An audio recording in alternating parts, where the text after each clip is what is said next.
বিশ্বযুদ্ধের কথা শুনলে সবার প্রথমেই ভেসে আসে গত শতকের কথা। ১৯১৪ থেকে ১৯১৮ সালের প্রথম বিশ্বযুদ্ধ কিংবা ১৯৩৯ থেকে ১৯৪৫ সালের দ্বিতীয় বিশ্বযুদ্ধের কথা লিপিবদ্ধ রয়েছে ইতিহাসের পাতায়। ৮ দশক আগের দ্বিতীয় বিশ্বযুদ্ধে প্রথমবারের মতো ব্যবহার করা হয় পরমাণু অস্ত্র। এরপর থেকে আশঙ্কা করা হচ্ছিল কোনো কারণে তৃতীয় বিশ্বযুদ্ধ শুরু হলে লড়াই হবে নিউক্লিয়ার ওয়েপন দিয়েই।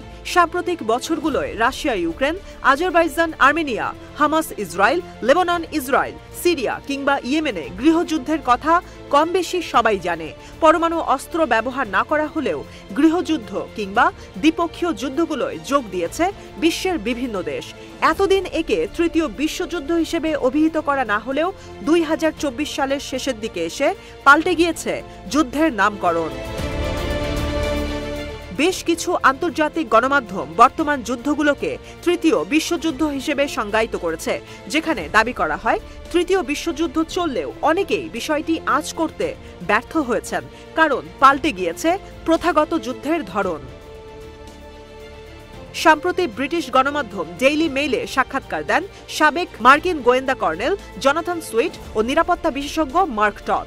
সাক্ষাৎকার দাতারা দাবি করেন তৃতীয় বিশ্বযুদ্ধ শুরু হয়েছে ২০২২ সালে ইউক্রেনে রাশিয়ার সামরিক আগ্রাসন শুরুর সময় থেকেই। আগের দুটি বিশ্বযুদ্ধ থেকে তৃতীয় বিশ্বযুদ্ধ আলাদা, কারণ এবার লড়াই চলছে হাইব্রিড পদ্ধতিতে। বুলেট ও বোমার পাশাপাশি অস্ত্র হিসেবে ব্যবহার করা হচ্ছে সাইবার অ্যাটাক, মিথ্যা তথ্য ও অর্থনৈতিক চাপ প্রয়োগ। বিশেষজ্ঞরা আরও জানান, আগের দুটি বিশ্বযুদ্ধের মতো ইউক্রেন রাশিয়া ও ইরান ইসরায়েলের সংঘাতে প্রত্যক্ষ ও পরোক্ষভাবে জড়িয়ে পড়েছে বিভিন্ন দেশ। তৃতীয় বিশ্বযুদ্ধ চলছে বিষয়টি প্রমাণ করতে এই যুক্তি যথেষ্ট। এদিকে আঞ্চলিক শান্তি, স্থিতিশীলতা ও অখণ্ডতা নিশ্চিতে ইরান সবকিছুই করবে।